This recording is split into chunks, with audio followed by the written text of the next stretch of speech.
Boa noite, tudo bem, queridos? Estamos aqui novamente para nossa live semanal da nosso clube de leitura bíblica. Vamos começar daqui a pouquinho a nossa live. Hoje falando mais um pouco aí das cartas de Paulo. A gente começou semana passada falando aí sobre as cartas de Paulo. Começamos, na verdade, falando sobre a vida de Paulo e sobre a carta aos Romanos. E hoje a gente vai pensar um pouco mais sobre as cartas de Paulo. Dentro da nosso cronograma de leitura, a gente está fazendo aí a leitura dessa parte do Novo Testamento. Então a gente vai comentar um pouco hoje sobre a carta aos Gálatas e também a carta aos Coríntios. Então as duas cartas aos Coríntios, carta aos Gálatas, é o que a gente vai comentar aí hoje no nesse bate-papo aqui, bem breve.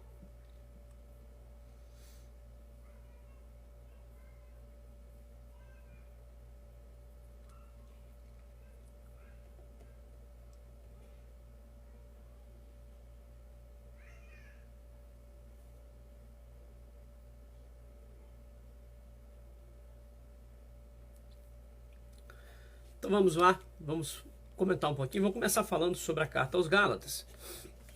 Eu sei que na sequência do Novo Testamento não é a carta aos Gálatas. Começa com Romanos, aí depois vem as cartas aos Coríntios e depois vem Gálatas. Mas a gente vai começar falando sobre Gálatas, porque na verdade o Novo Testamento não está em ordem cronológica, né? O Novo Testamento ele segue uma ordem pelo tamanho do escrito das cartas.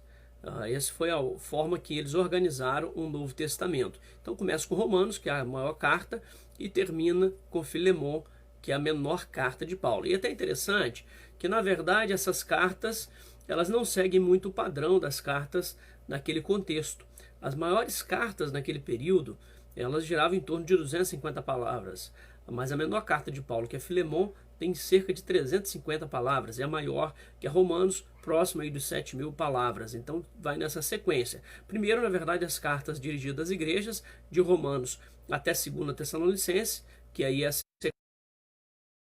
Depois as cartas dirigidas a pessoas, Timóteo, Tito e Filemon. Então começa com a 1 Timóteo e terminando com Filemon, e por isso essa sequência das cartas. Não tem nada a ver com a questão da datação, mas sim a questão do tamanho. Então eu vou começar falando sobre a carta aos Gálatas, que na verdade é a carta mais antiga escrita por Paulo. E depois vem a sequência aí das cartas, né, sendo escritas, mas a carta que foi primeiro escrita foi realmente a carta aos Gálatas. E é muito boa essa carta, muito importante dentro da nossa teologia, da nossa concepção acerca de Deus, acerca, aliás, da salvação pela fé. É uma contribuição muito boa que Paulo realmente traz para nós, e por isso a gente poder conhecer mais dessa carta é algo especial. Falando um pouco da autoria dessa carta, a carta, é claro, não tem muita dificuldade com relação à sua autoria. Na verdade, ela já declara por 2 vezes, Paulo declara a sua autoria. Aí no primeiro capítulo, no versículo 1, se você abrir aí a sua Bíblia, você já vai ver Paulo, ele dizendo ser o autor dessa carta. Então aí a gente vai ter logo aí nesse início, falando sobre isso. Paulo, apóstolo enviado não da parte de homens, nem por meio de pessoa alguma, mas por Jesus Cristo, por Deus Pai, que o ressuscitou dos mortos. Então a gente já vai encontrar aqui a declaração do autor que Paulo realmente faz aqui nesse primeiro momento. Depois a gente vai falar no capítulo 5, versículo 2, Paulo também, mais uma vez, falando sobre a sua autoria. Ele diz: ouçam bem o que eu, Paulo, lhes digo, como se deixe circuncidar, e tal. Ele vai dando a sequência do texto. É claro que, como a gente viu na semana passada, Paulo ele fazia muito uso de amanuenses. E o que eram os amanuenses? Naquele momento era muito difícil para escrever, né? Era um trabalho muito tedioso escrever naquelas folhas de papiros, né? Então as pessoas elas usavam muito escritores profissionais, né? Pessoas que escreviam, né? Então eles ditavam e essas pessoas escreviam, como se fosse um datilógrafo. Imagina aí, hoje não existe datilógrafo, né? Na verdade, a gente que fazia datilografia lá no passado, mas hoje não tem essa questão. Mas é mais fácil hoje para você escrever. Mas naquele período, imagina você escrever lá no papiro e tudo mais. Então, por mais que as pessoas até soubessem escrever, mas eles usavam muito o amanuense. E a maioria das cartas de Paulo, de fato, foram escritas dessa forma. Então ele ditava e alguém escrevia. O amanuense, o único amanuense, na verdade, que a gente tem conhecimento, está lá em Romanos, capítulo 16, versículo 22, se não me falha a memória, que é Tércio, que quem escreveu, redigiu ali a carta aos romanos para Paulo. Então ele fazia muito uso dos amanuenses, mas era ele é o autor realmente da carta, e apenas o amanuense ele fazia o escrito do texto. Então a sua autoria aí é confirmada na própria carta, e também a história da igreja não tem qualquer dificuldade, tem muitos documentos antigos ali dos pais da igreja que atestam aí a autoria de Paulo, não tem qualquer problema com relação à sua autoria.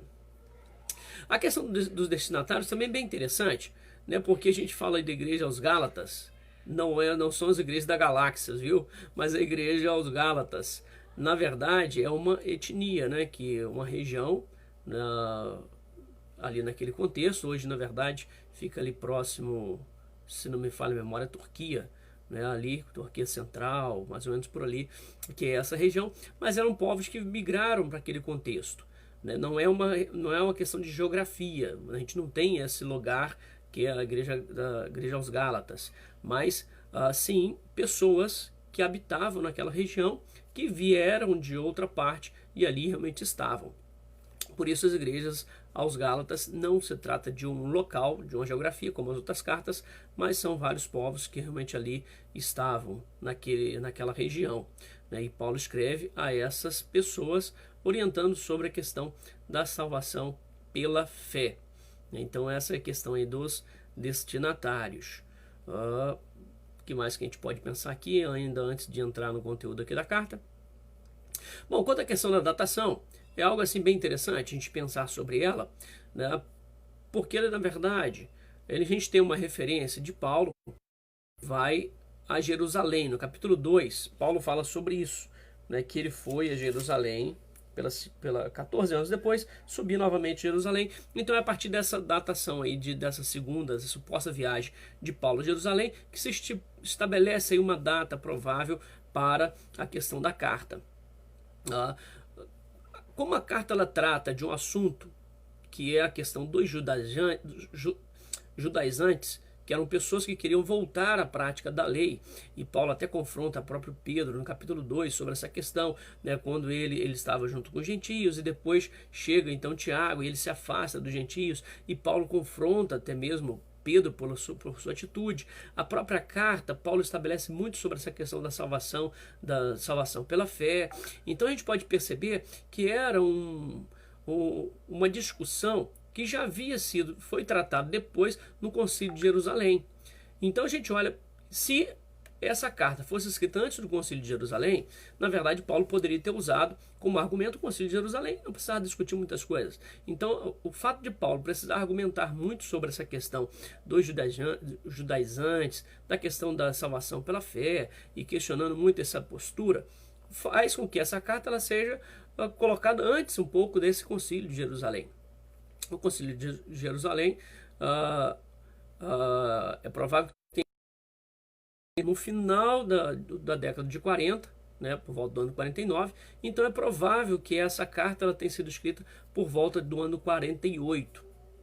Então essa carta aos Gálatas ali de Antioquia, escrita de Antioquia, 48, 49, e por isso sendo a primeira carta realmente de Paulo.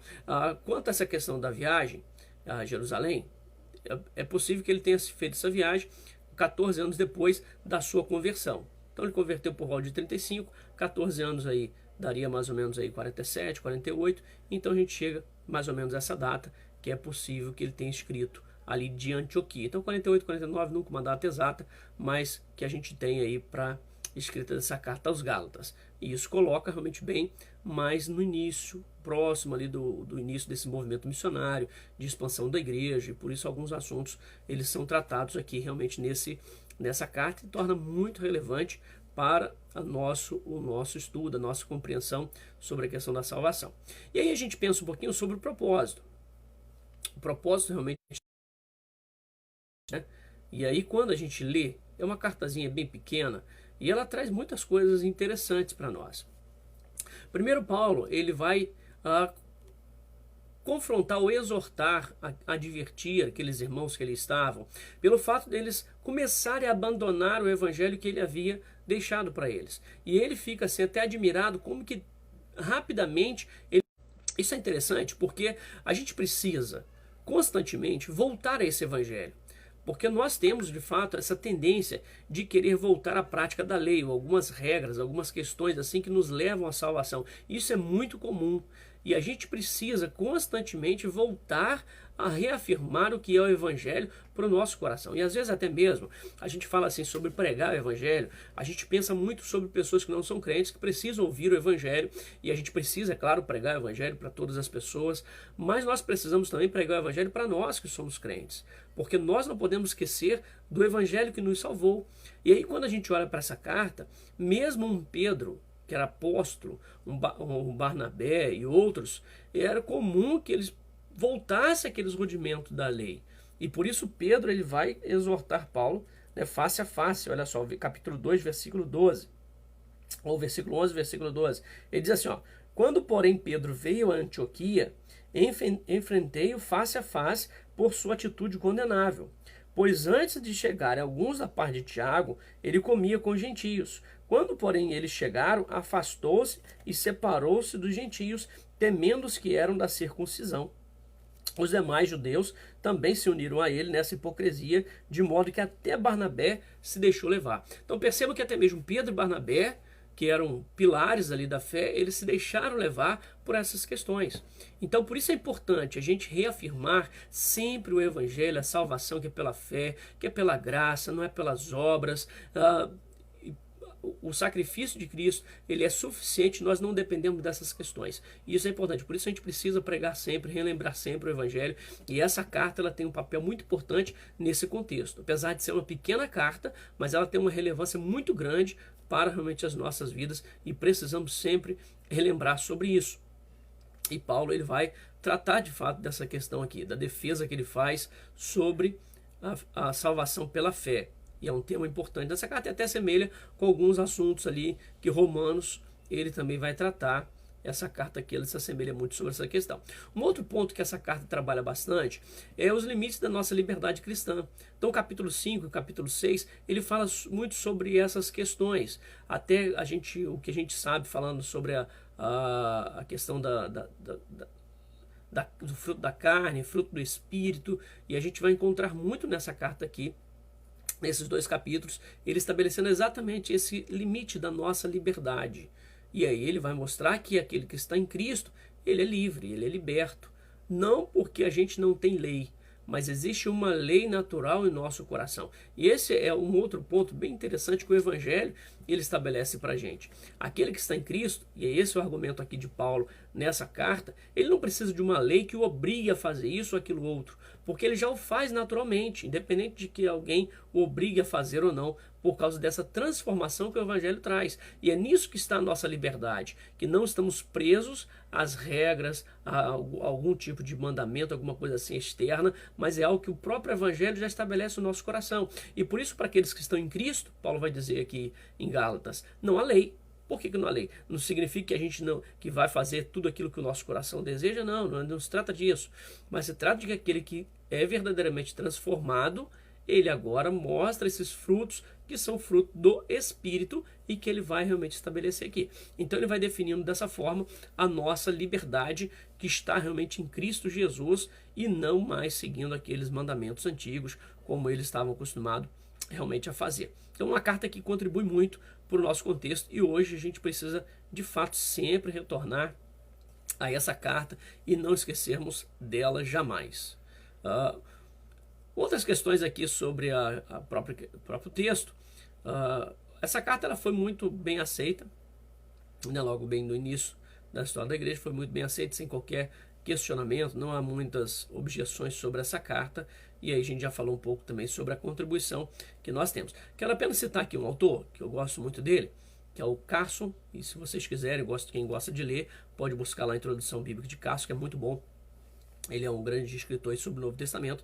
Ele diz: essa carta tem uma importância desproporcional ao seu tamanho. Isso se justifica pela tendência humana em considerar que a salvação é fruto de seu próprio esforço. Em nenhuma outra parte das Escrituras fica tão claro quanto Gálatas que a salvação depende unicamente da cruz. Cristo veio no tempo determinado para resgatar pecadores escravizados, e Paulo faz uma afirmação importante quando diz que Cristo realizou essa obra de redenção, fazendo-se ele próprio maldição em nosso lugar. Essa é uma contribuição significativa para a nossa compreensão da expiação. Então, de fato, é uma carta que é desproporcional diante do seu tamanho, e como que nos alerta bastante sobre essas questões. Se você quiser comentar alguma coisa, pode deixar aí no chat dos comentários, que a gente pode, ou alguma pergunta, algum comentário, que depois a gente pode ler aqui. Um abraço aí, Edel. Deus abençoe. A irmã Sheila, Deus abençoe também a vocês que estão acompanhando a gente aí. Então essa é a carta aos Gálatas. Vamos falar um pouquinho agora sobre as duas cartas aos Coríntios.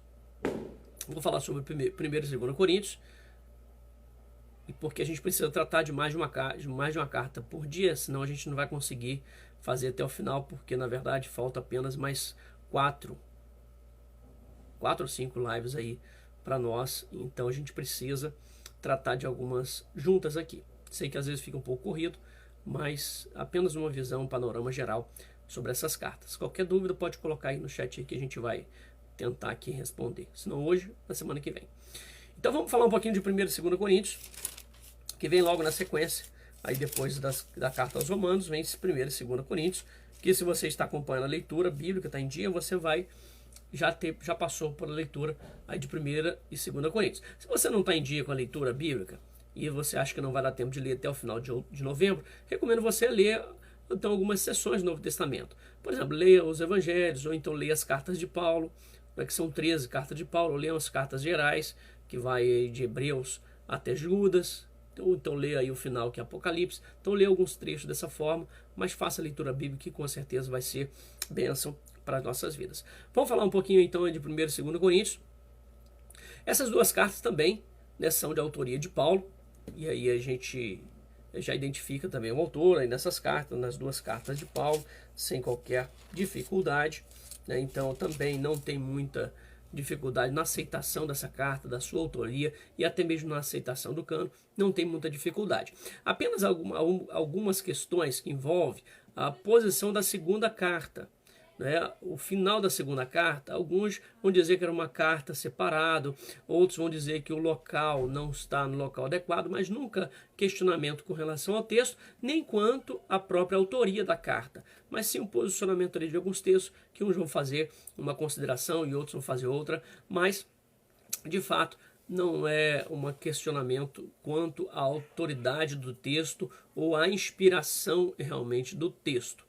Então, quanto à autoria, Paulo realmente ele é identificado como autor e não tem qualquer dúvida com relação a essas questões, e nem questionamento sobre a sua carta, seus escritos.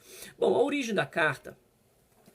A igreja de Corinto ela foi plantada na segunda viagem missionária de Paulo. Isso está lá em livro de Atos, e é bom a gente poder ler com esses dois livros aí. Livro de Atos, capítulo 18, a gente vai encontrar Paulo quando ele chega em Corinto.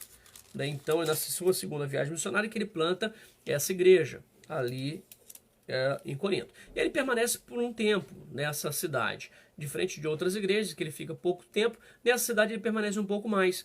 Atos capítulo 18, versículo 11, aí vai nos dizer o seguinte. Perdão, estou no livro errado aqui.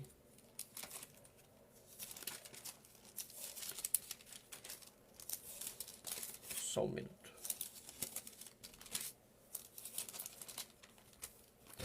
Atos 18, versículo 11, ele diz assim: assim Paulo ficou ali durante 1 ano e meio ensinando-lhes a palavra de Deus. Então Paulo, além de chegar com o evangelho em Corinto, ele permaneceu ali por mais 1 ano e meio. Permaneceu ali pregando a palavra de Deus, ensinando a palavra de Deus àqueles irmãos ali em Corinto. Então percebo que ele realmente faz um trabalho muito especial ali nessa igreja. Naquele contexto, né? Então Paulo, depois de ficar esse período ali ali em Corinto, ele então volta e escreve essa carta, provavelmente ali, né, da região de Éfeso, que ele escreve essa carta para a igreja de Corinto. A segunda carta, ela na verdade foi escrita aí na Macedônia, e a gente vai encontrar, provavelmente, claro, né, irmãos, a gente não está aqui estabelecendo algo que é fixo, porque são situações prováveis, pela maneira que se escreve o texto, a gente acha ou se chega a essa conclusão de que possivelmente tenha sido escrito nessa região. Então a primeira carta aos Coríntios, ela deve ter sido escrita aí de Éfeso, a segunda carta provavelmente da Macedônia, que eram também províncias ali do Império Romano. Por que que deve ter sido escrita dessa região? Aí vamos lá em 2 Coríntios, capítulo 7, versículo 5. Ele vai trazer sobre isso aqui. Quando chegamos à Macedônia, não tivemos nenhum descanso, mas fomos atribulados de toda forma. E aí ele vai mostrando sobre isso. Também no capítulo 8 ele fala sobre a questão da Macedônia. Agora, irmãos, queremos que vocês tomem conhecimento da graça de Deus, concedeu às igrejas da Macedônia. Depois ele vai falando sobre isso também. Então é possível que Paulo tenha escrito a sua segunda carta da Macedônia e a primeira aí de Éfeso, que é uma região que ele permaneceu também aí por cerca de 2 anos nessa região pregando a palavra de Deus, e são igrejas que ele de fato ele estabeleceu. E ele escreve essa carta aos Coríntios para tratar de alguns problemas, né? Diferente de outras cartas, por exemplo, cartas aos Romanos, que não são problemas maiores que ele vai escrever, cartas aos Filipenses, Efésios. Essa carta ele escreve para tratar de alguns problemas que estavam realmente acontecendo ali no meio da igreja. Ele recebe, na verdade, como se fosse um recado, um bilhete, né, pela família de Cloé, e ele então escreve para tratar dessas questões. Por isso é até difícil definir assim, um propósito para essa carta, né? Como a gente tem um propósito de Romanos, propósito em Gálatas, muito bem definido, ainda que Gálatas ele estivesse também tratando de alguns problemas ali, mas eram problemas mais de ordem teológica.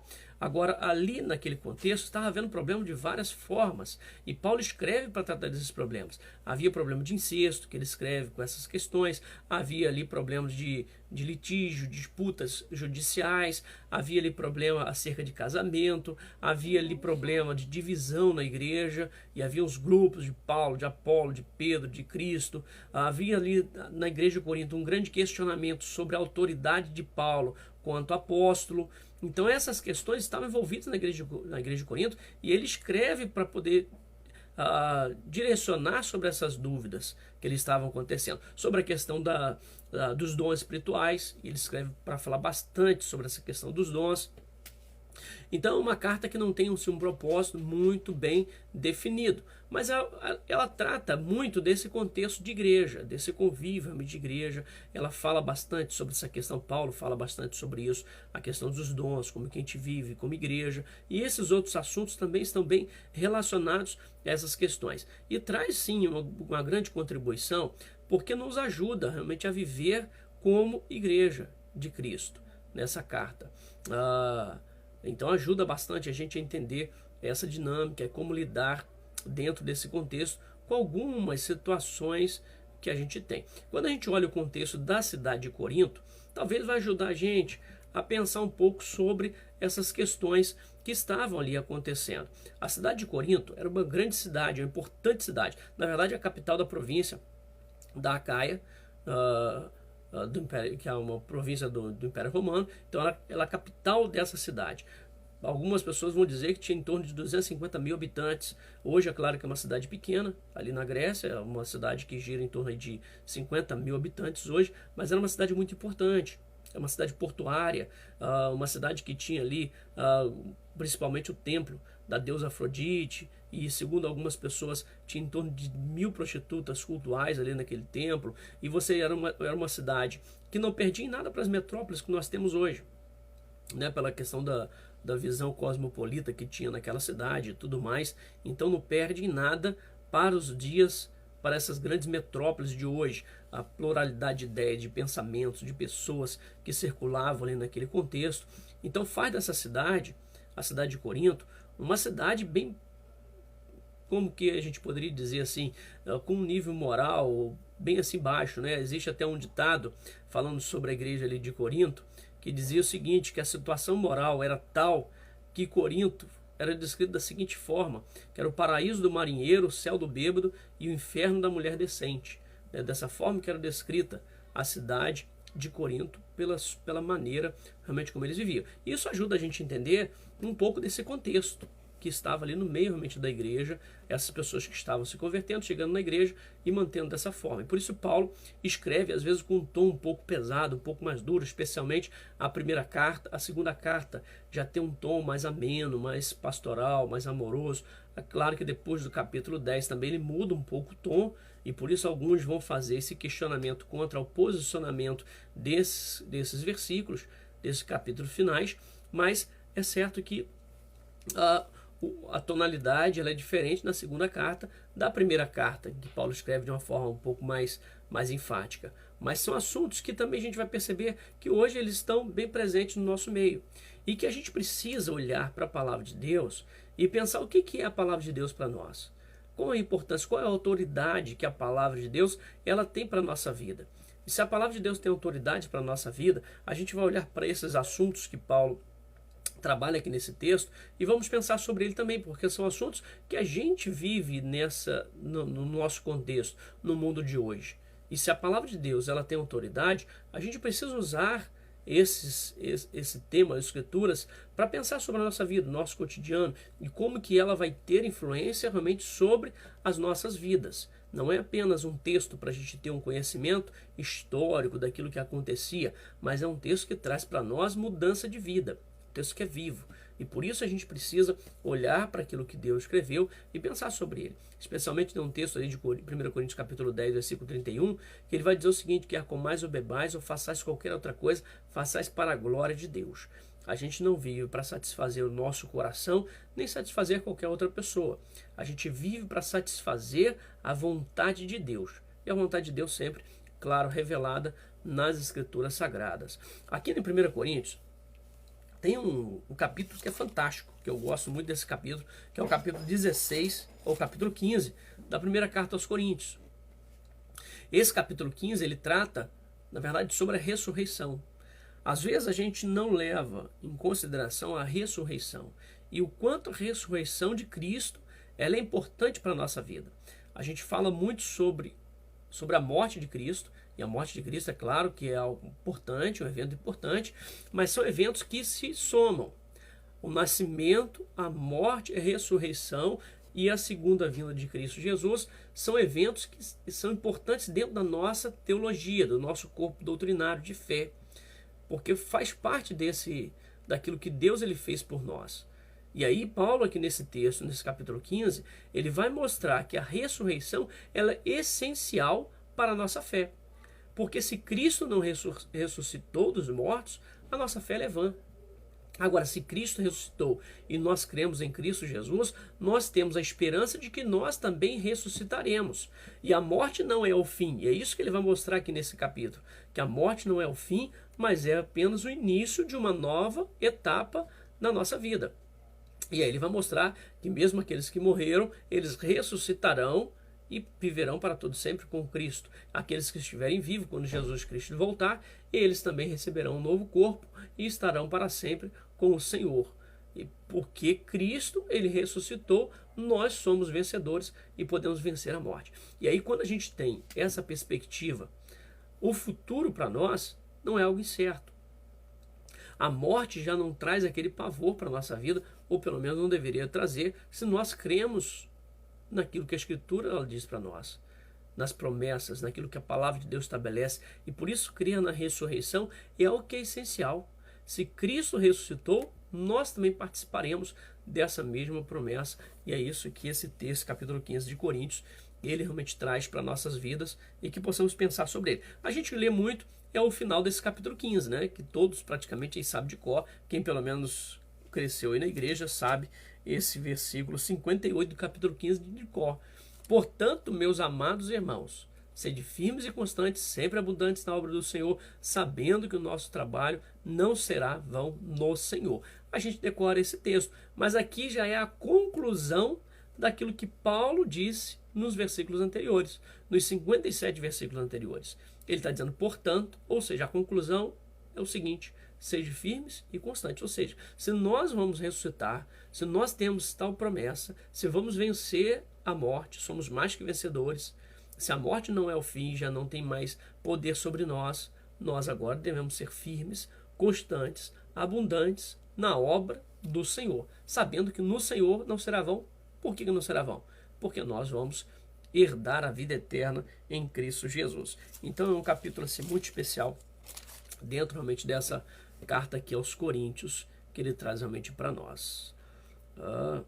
Algumas questões também aqui nessa carta, que é bem importante da gente pensar, é quando Paulo ele fala sobre a autoridade dele em escrever, ou ensinar, ou instruir. E às vezes ele compara, ou ele diz, mando eu, não o Senhor, mando o Senhor, não eu. Quando ele fala sobre algumas questões até mesmo relacionadas às mulheres, e alguns vão querer taxar Paulo como se fosse um machista, ou como se ele estivesse trazendo o ensino dele, o ensino de Paulo, né? Mas não se trata disso. Paulo, quando ele escreve a partir da inspiração de Deus. Ele está trazendo revelação de Deus. Pedro mesmo vai dizer sobre isso e vai colocar as cartas de Paulo no mesmo nível das demais escrituras, junto com as escrituras, são as escrituras que eles reconheciam que era o Antigo Testamento. Então Pedro ele vai dizer que assim como as demais escrituras, então estabelecendo o mesmo pé de igualdade com os escritos de Paulo.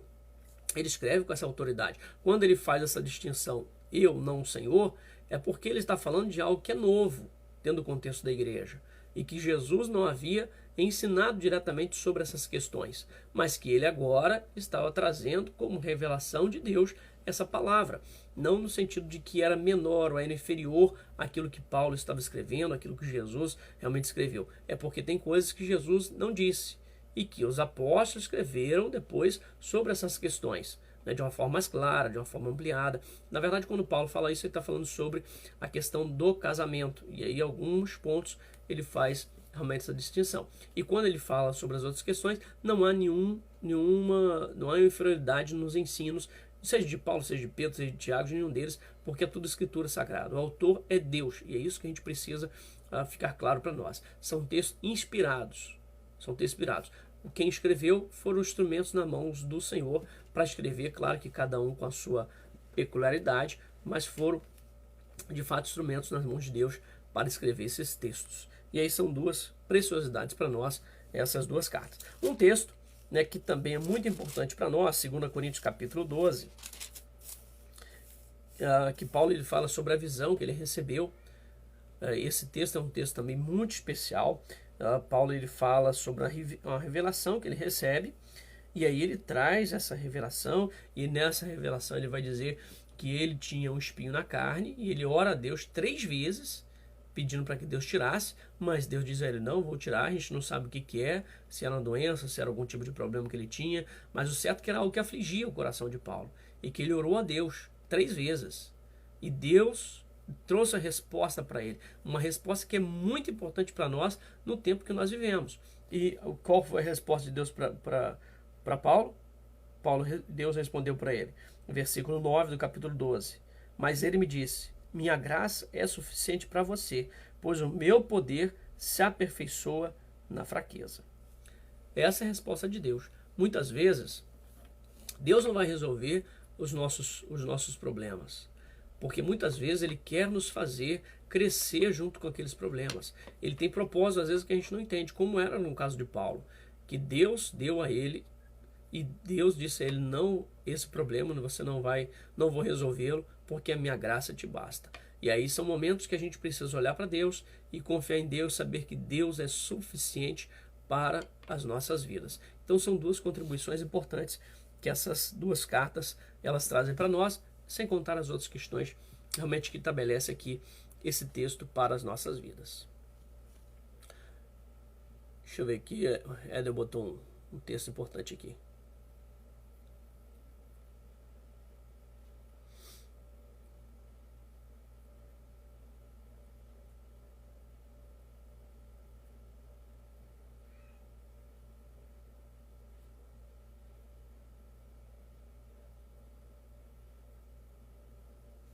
É isso aí, Adam. Verdade, Adam fez um comentário aqui importante, que é a questão de liberdade e libertinagem. São duas coisas realmente distintas. E Paulo estabelece aqui realmente isso nesse texto. A nossa liberdade não significa que a gente vai viver nos desejos da carne, para fazer aquilo que bem entende. Mas é claro que a gente vai ser levado a viver segundo o Espírito. E é realmente essa confusão. E aí ele cita até mesmo um grande pastor aí desse tempo, inclusive um pastor batista, né? E que ele abre realmente brecha para que a pessoa viva na homossexualidade. E aí isso é uma coisa que é incompatível com a fé evangélica, aquilo que a palavra de Deus traz para nós. E é nisso que Paulo está falando. Nós fomos chamados para a liberdade, mas não é no sentido de que a gente vai fazer aquilo que bem entende, mas no sentido que Paulo quer tratar aqui é que a gente não está preso ao mandamento. Por exemplo, ninguém precisa mandar uma pessoa que é transformada pelo evangelho, não precisa ter alguém que vai obrigá-la, que vai colocar algum, ou vamos imaginar, vou até citar aqui, né? Não precisa ter lá um corpo de diácono, de anciãos, que vai ficar lá na porta ou vigiando a pessoa, obrigando a pessoa a fazer isso ou aquilo. Não precisa. Quem é transformado pelo evangelho, naturalmente ele vai se afastar do pecado, ele vai se afastar dessas práticas, porque Deus chamou para a liberdade. É esse o sentido que Paulo realmente está colocando aqui. Não tem alguém que vai obrigar a gente a fazer mais isso ou aquilo, porque a gente vai fazer. É natural, não é a nossa lei, a lei que governa agora a nossa vida é Cristo, a lei de Cristo Jesus, e vamos viver realmente para Ele. Muito boa a sua pontuação, Edson. Bom, Moisés, tudo bem, irmão Moisés? Gálatas 6,17 traz o momento que o mundo está vivendo, em que Paulo fala: traga o meu corpo as marcas do Senhor Jesus Cristo, enquanto muitos jovens estão indo para a sepultura com as marcas das balas, da prostituição e muito mais. Isso aí, irmão Moisés, com certeza. As marcas de Cristo é aquilo que a gente precisa trazer no nosso coração, e Paulo também fala bastante sobre essa questão aqui. É claro que não apenas as marcas no sentido físico, mas especialmente as marcas da nossa transformação, da nossa vida, do fruto do Espírito que a gente traz, são marcas que precisamos nesse tempo, e que só o Evangelho, pela fé, é que vai nos levar a viver essas marcas. Porque nós não somos mudados de fora para dentro, é de dentro para fora que transforma a nossa vida. Por isso que o Evangelho é pela fé. Fé em Cristo Jesus e somente pela fé. Éder também comentou aqui, falando sobre a carta aos Gálatas, que nos leva realmente a pensar ou recordar desses 5 pilares, né, da Reforma Protestante. Inclusive, sábado agora comemora o dia da Reforma Protestante. E de fato, Gálatas ele nos faz lembrar sobre isso. Somente Cristo, somente a fé, somente as Escrituras, somente a graça, somente a Deus a glória. Esses são os pilares, de fato, da Reforma Protestante, e essa carta aos Gálatas nos faz lembrar realmente dessa questão. Bom, espero que tenha contribuído um pouco para a compreensão da leitura dos irmãos, e desejo que possamos continuar lendo a palavra de Deus até o final de novembro. Se você está com a sua leitura atrasada e quiser colocar em dia, esse é o momento melhor dentro do nosso cronograma para você colocar a sua leitura em dia, porque assim, essas cartinhas elas são bem rápidas para a gente poder ler, e tem alguns dias que nem são 5 capítulos, tem 2, tem 3 capítulos ou 5 capítulos, então fica fácil para você conseguir colocar a leitura em dia. Se você que está aqui nessa noite não faz parte lá do clube de leitura bíblica e quiser ler o Novo Testamento todo, você pode começar a ler a jornada, mas se você não quiser, achar que não vai dar até o final do ano para ler o Novo Testamento, leia essas cartas de Paulo, que vai ser importante, começando de Romanos até Filemon, são as 13 cartas de Paulo, e que eu sei que vai trazer uma grande contribuição para as nossas vidas. Vamos orar então para a gente poder concluir? Vamos orar. Senhor nosso Deus, agradecemos por mais um dia que o Senhor nos acrescenta, te agradecemos pela tua palavra, que é lâmpada para os nossos pés, que nos ilumina, nos ajuda a compreender a vontade do Senhor, e que o Senhor mesmo nos ajude a cada dia mais viver a tua palavra, para que em tudo o teu nome seja glorificado, que possamos, ó Deus, cumprir aquilo que a tua palavra mesmo nos instrui a vivermos para a tua glória, seja em todas as coisas que nós fizermos, que possamos fazer para a glória do Senhor. Ajuda-nos a viver essa liberdade que o teu evangelho nos chamou, ó Deus, e nos libertou do domínio do pecado, para servirmos, honrarmos, glorificarmos somente ao Senhor. Abençoe, Deus, a cada um dos nossos irmãos. Dá-nos também uma noite de paz. Oramos em nome de Jesus. Amém. Que Deus abençoe. Um forte abraço aos irmãos.